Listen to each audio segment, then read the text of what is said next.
family. Welcome back. My name is Justaria Curry. I am the demystified herbalist, and welcome to the Dear Herbalist podcast. Now, if you are new, you are always welcome. And if you are returning, thank you so much for supporting and tuning back in. Now, today we're going to talk about what I learned from nature, right? What nature has taught me about life. Okay. Now, you can learn a lot about life just by looking at nature and how, she operates. Okay. And there's a grounding and a stillness about nature, almost like unbothered. Everything operates out of a season. Okay. And just like clockwork, the earth is settled. The sun rises at an appointed time. It sets at an appointed time. It's a beautiful thing. I marvel at it. Okay. Now, before we dive in, let me say, like I said before, I worship the Creator and not His creation. Okay? This is not nature nor tree worship. I don't worship trees. I respect them. I respect what the Most High has created. It is a beautiful thing, but I don't worship it. Okay? Now, let's look at my observations of nature and what I feel that us as humans can learn from her to better our own lives. Okay. The first thing is time and season. Like I said before, nature flows with seasons. There's like a rhythm to her. Okay. Nature flows with the seasons, and humans can learn to align their activities and goals with the natural rhythm of life. I don't know why. Let me get some water. Sorry, y'all. Okay. Thank you. I just getting some water. I don't know why my throat always gets a little bit dry, right? Especially before this. I could be talking about a million other things, but as soon as I sit my hips down to record, it's almost like my throat just gets dry. We're not having that. So you may hear me throughout this particular podcast slurping on some water, trying to soften the tissues in my throat so that I don't sound like, I don't know who, Lou Rawls or somebody, like just, like that. We're not trying to sound like that. But anyway, back to what I was saying. Okay. But as humans, we can learn to, align our activities and goals with the natural rhythm of life. Okay. Which will help us, have a more balanced and harmonious way of living. Right. So you honor the seasons. In the fall, you start to prepare for the winter. And in the winter, just like with the trees and things like that, how they go dormant, we can go dormant, meaning that we can sit in our homes, obviously do your work or whatever you do, but it's not a time to spring forth and run around and this and that. It's a time of preparation. It's a time of, revitalization, strengthening yourself. It's a time of taking inventory, clearing out the clutter, right? And just making sure that you just can sit and be nourished and relax.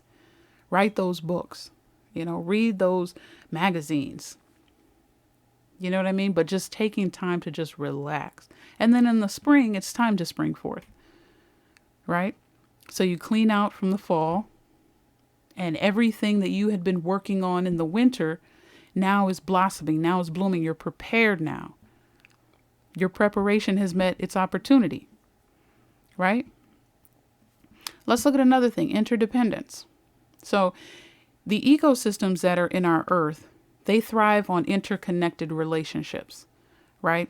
So the fungi deep down and up under the trees kind of help have a beneficial relationship with the plants. They kind of get all the yucky, dead, dying stuff around the plant. The plant in turn gives the fungi some great benefits. So they're interdependent and interconnected. It's the same with humans, right? So if we can understand the importance of collaborating with each other, cooperating with each other, right? And having that, a little bit of that interdependence in our social and personal lives, we'll be better people for it. And it's nothing wrong with having that sense of interdependence because we can all work together. We all have our own individual goals, our own individual, skills. But we all can work together no matter what. Okay? The other thing is obedience. People are like, what? Obedience. You notice plants and trees are obedient to their creator. How do I know this? Because they honor the times and the seasons. When they're supposed to grow, they grow. When they die off, they die off.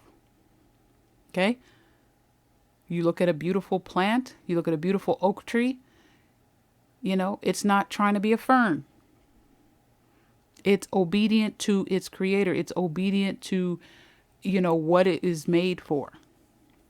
And because of that, it's able to be, productive. Productive piece of plant in society. Okay? Another thing is adaptability.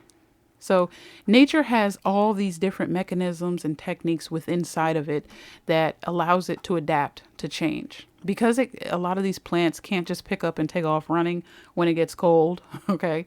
Or if it's too hot, they can't go and get some water, drink a cup of water. They can't, if it's raining, they can't throw a scarf over their head so they don't get their leaves wet, So because they are, they stay there. They're not able to move, right? Because of that, they have to learn how to adapt to the changes that happen rather than running from them. I'll say that again.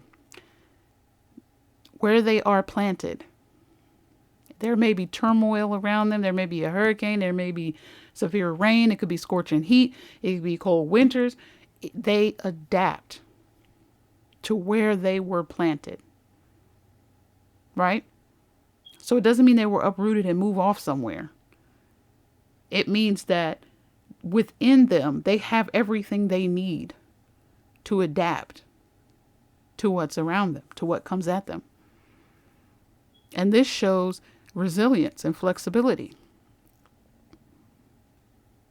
So I think it's quite obvious that us as humans, sometimes that situation that you're in, it may not change, but you have to change.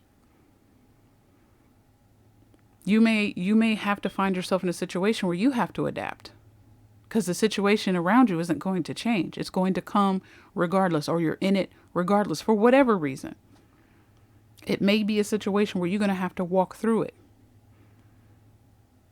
because it's not going to be removed from you. And if that's the case, then you're going to have those skills. You're going to have to activate that ability to adapt. Your body has that ability. A lot of people don't know that. It's adapting every day. It's adapting to what we eat. It's adapting to what we hear or what we see. It's adapting to, the weather.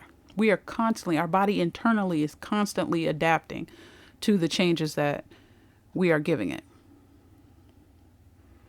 And so if nature can understand that and adapt, and inside of our body can adapt, then so can we. Okay? And with that adaptability comes balance. Okay? The earth, our body, everything is about balance. And if there's an imbalance, if there's a shift in nature, okay, of any kind, if it gets out of balance in any way, you're going to see the effects of that. Same thing with human beings. Okay? Internally, if our bodies get off of balance, they call it homeostasis. If our body gets off of balance for whatever reason, it sets off a chain reaction, like a bad domino effect.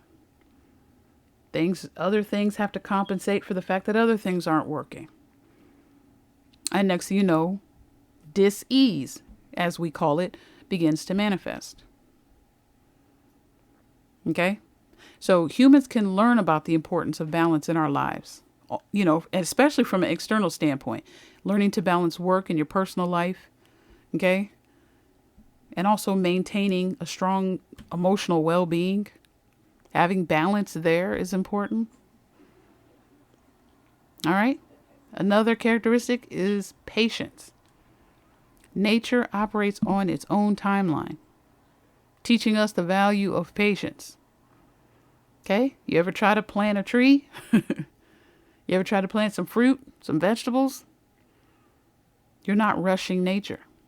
At its right time, with its right conditions, you will get what you seek. Okay? And so the lesson that we can learn as humans is to wait for the right time, allowing things to unfold naturally. Okay? And by doing that, we can have better outcomes. The other characteristics is efficiency. Okay? Nature optimizes her resources very well, very efficiently. Okay? And we can do so as well. Okay? Obviously, the obvious things, minimizing waste, right? Use your resources wisely.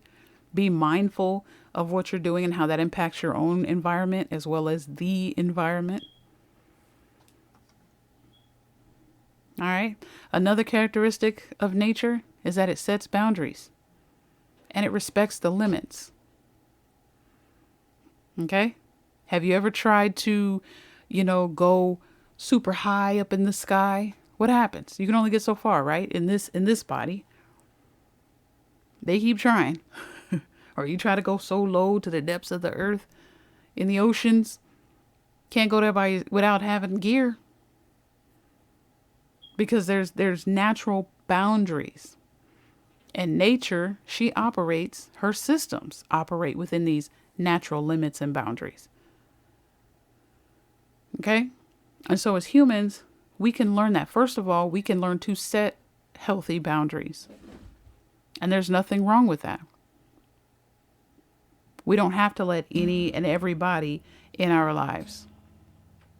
We don't have to let Joe Schmo hurt us or harm us in any kind of way. We don't have to accept bad behavior, toxic thinking. We don't have to accept any of that.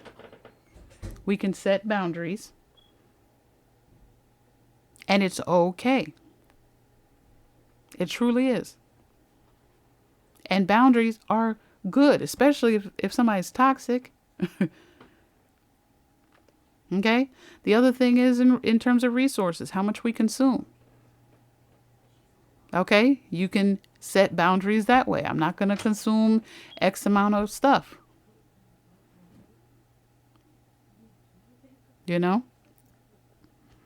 Another thing is innovation. All right? I feel like nature is the master innovator. Nature is constantly evolving and adapting, right? Constantly creating new ways. It's a beautiful thing to see.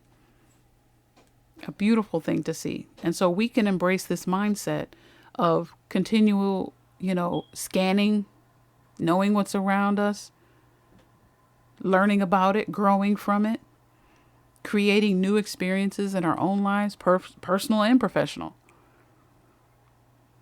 Right? But be innovative while we're doing that. Another thing that I love about nature is that it's aware. Okay? You ever tried to run up behind a bunny only for that bunny to take off running? And then what does it do? Does it hop away? Yeah, it hops away maybe a few feet. Then what does it do? Turn right off to its side and look. Now, you might not see an eye on a tree, okay? But understand that in the plant world, the plants are constantly scanning their environment to check for threats, to check for changes. They are always monitoring anyone or anything that is in front of them. Constantly scanning. And our body does the same thing. So that if in the event something happens, they are able to make the necessary adjustments. Okay? So we as humans, we need to do that. I think sometimes we just live life, haphazardly. We just jump out there and just get to doing stuff, interacting with people, just connecting with folks haphazardly, and not really taking time to sit back for a second, scan the environment, determine who's who. Why are they there? Who are they? What's around me? Am I safe? Am I hungry? No. But you know what I mean? Looking around you at all times and not paranoid. Like you so smooth with it that no one really knows that you're assessing anything. And that's how trees are. They just, they just chill. They just sitting there. But make no mistake about it. They're scanning everything. Everything. And that's the beauty of it. And so imagine if we were just to sit back sometimes and just be that aware. What kind of situations could we have been protected from? Bad relationships, friendships, right? Harmful situations.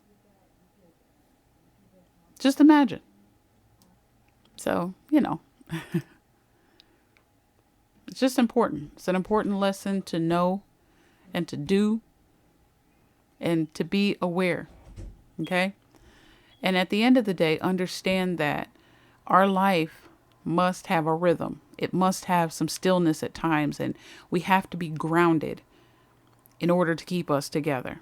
Okay? There's so much going on in the world right now that, people are being tossed to and fro. There's so much. This TikTok app is crazy right now, and it probably always has been. But it's so many different philosophies, so many different things that's coming. It ain't this gonna happen. It ain't. That's it's enough to drive anybody crazy.